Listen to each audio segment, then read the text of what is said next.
Chapter 11. Anne's Impressions of Sunday School. "Well, how do you like them?" said Marilla.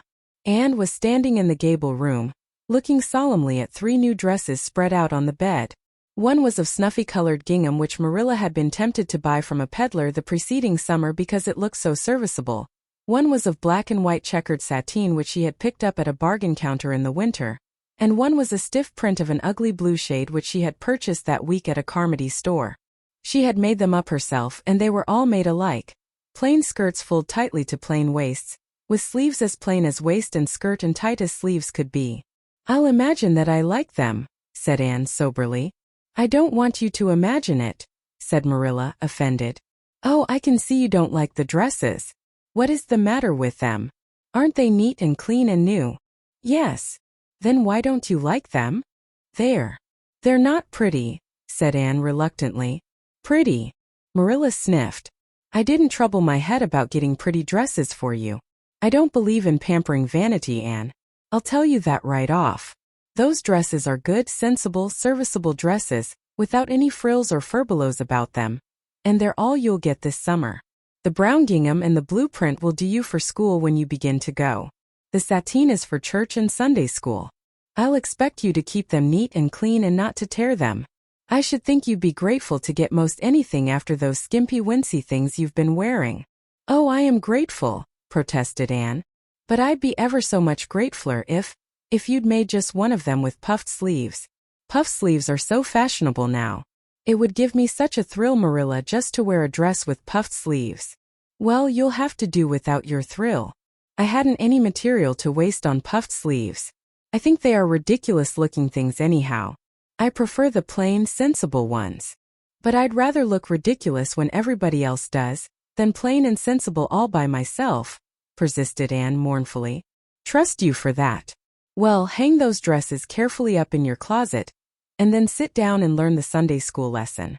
I got a quarterly from Mr. Bell for you and you'll go to Sunday school tomorrow," said Marilla, disappearing downstairs in high dudgeon. Anne clasped her hands and looked at the dresses. "I did hope there would be a white one with puffed sleeves," she whispered disconsolately. "I prayed for one, but I didn't much expect it on that account. I didn't suppose God would have time to bother about a little orphan girl's dress. I knew I'd just have to depend on Marilla for it. Well, fortunately I can imagine that one of them is of snow-white muslin with lovely lace frills and 3 puffed sleeves." The next morning, warnings of a sick headache prevented Marilla from going to Sunday school with Anne. "You'll have to go down and call for Mrs. Lynde, Anne," she said. "She'll see that you get into the right class. Now mind you behave yourself properly. Stay to preaching afterwards and ask Mrs. Lynde to show you our pew. Here's a cent for collection. Don't stare at people and don't fidget. I shall expect you to tell me the text when you come home." Anne started off irreproachable, arrayed in the stiff black and white sateen, which, while decent as regards length and certainly not open to the charge of skimpiness, contrived to emphasize every corner and angle of her thin figure. Her hat was a little, flat, glossy new sailor, the extreme plainness of which had likewise much disappointed Anne, who had permitted herself secret visions of ribbon and flowers. The latter, however, were supplied before Anne reached the main road, for being confronted halfway down the lane with a golden frenzy of wind-stirred buttercups and a glory of wild roses, and promptly and liberally garlanded her hat with a heavy wreath of them. Whatever other people might have thought of the result, it satisfied Anne, and she tripped gaily down the road, holding her ruddy head with its decoration of pink and yellow very proudly. When she had reached Mrs. Lynde's house, she found that lady gone. Nothing daunted, Anne proceeded onward to the church alone. In the porch she found a crowd of little girls, all more or less gaily attired in whites and blues and pinks, and all staring with curious eyes at this stranger in their midst, with her extraordinary head adornment. Avonlea little girls had already heard queer stories about Anne. Mrs. Lynde said she had an awful temper. Jerry Buot, the hired boy at Green Gables, said she talked all the time to herself or to the trees and flowers like a crazy girl. They looked at her and whispered to each other behind their quarterlies. Nobody made any friendly advances, then or later on when the opening exercises were over, and Anne found herself in Miss Rogerson's class. Miss Rogerson was a middle-aged lady who had taught a Sunday school class for 20 years. Her method of teaching was to ask the printed questions from the quarterly, and looked sternly over its edge at the particular little girl she thought ought to answer the question. She looked very often at Anne, and Anne, thanks to Marilla's drilling, answered promptly. But it may be questioned if she understood very much about either question or answer. She did not think she liked Miss Rogerson, and she felt very miserable. Every other little girl in the class had puffed sleeves, and felt that life was really not worth living without puffed sleeves. Well, how did you like Sunday school? Marilla wanted to know when Anne came home. Her wreath having faded, Anne had discarded it in the lane, so Marilla was spared the knowledge of that for a time. I didn't like it a bit. It was horrid. And Shirley, said Marilla rebukingly.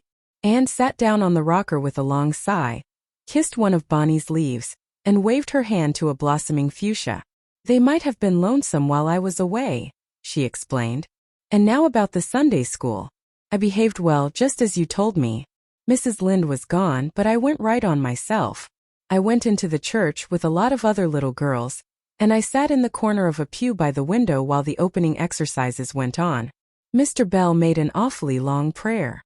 I would have been dreadfully tired before he got through if I hadn't been sitting by that window, but it looked right out on the lake of shining waters, so I just gazed at that and imagined all sorts of splendid things. You shouldn't have done anything of the sort. You should have listened to Mr. Bell. But he wasn't talking to me, protested Anne. He was talking to God, and he didn't seem to be very much interested in it either. I think he thought God was too far off, though. There was a long row of white birches hanging over the lake, and the sunshine fell down through them. Way down, deep into the water. Oh, Marilla, it was like a beautiful dream. It gave me a thrill, and I just said, "Thank you for it, God," 2 or 3 times. Not out loud, I hope, said Marilla anxiously. Oh no, just under my breath.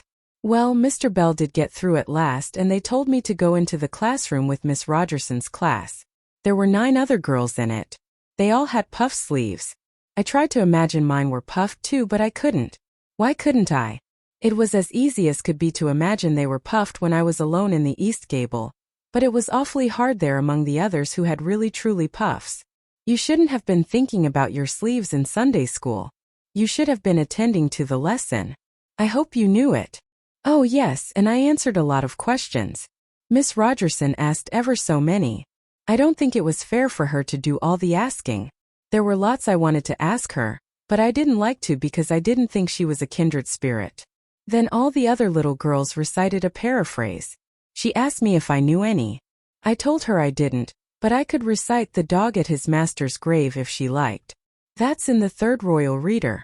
It isn't a really truly religious piece of poetry, but it's so sad and melancholy that it might as well be. She said it wouldn't do, and she told me to learn the 19th paraphrase for next Sunday. I read it over in church afterwards, and it's splendid. There are 2 lines in particular that just thrill me. Quick as the slaughtered squadrons fell in Midian's evil day. I don't know what squadrons means, nor Midian, either, but it sounds so tragical. I can hardly wait until next Sunday to recite it. I'll practice it all the week. After Sunday school I asked Miss Rogerson, because Mrs. Lynde was too far away, to show me your pew. I sat just as still as I could, and the text was Revelation's 3rd chapter, 2nd and 3rd verses. It was a very long text. If I was a minister I'd pick the short, snappy ones. The sermon was awfully long, too. I suppose the minister had to match it to the text. I didn't think he was a bit interesting. The trouble with him seems to be that he hasn't enough imagination. I didn't listen to him very much. I just let my thoughts run, and I thought of the most surprising things. Marilla felt helplessly that all this should be sternly reproved, but she was hampered by the undeniable fact that some of the things Anne had said, especially about the minister's sermons and Mr. Bell's prayers, were what she herself had really thought deep down in her heart for years, but had never given expression to. It almost seemed to her that those secret, unuttered, critical thoughts had suddenly taken visible and accusing shape and form, in the person of this outspoken morsel of neglected humanity. End of chapter 11.